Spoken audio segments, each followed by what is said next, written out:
Welcome to the Slop Temple. We pray this video helps. You begin by verifying prerequisites.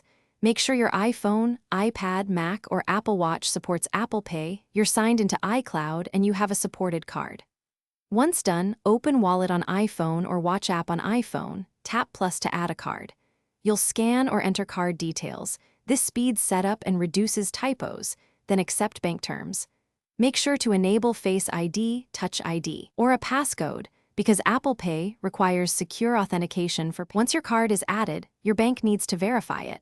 Follow SMS, bank app approval, or phone verification. This confirms your identity and prevents fraud.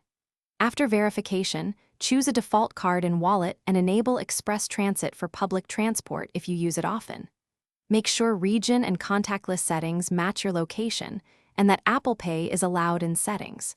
You should also review transaction notifications so you receive alerts. These help you spot unauthorized charges quickly. To finish, test Apple Pay with a small tap-to-pay transaction at a contactless terminal or complete a purchase in an app. This confirms everything works. If you use an Apple Watch, sync the card through the Watch app so you can pay hands-free. If a payment fails, first remove and re-add the card, then update iOS or Watch OS and retry. These steps fix most problems. If it still fails, contact your bank. They can clear holds or complete manual verification for you.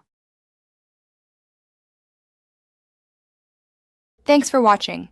Consider subscribing if we helped you.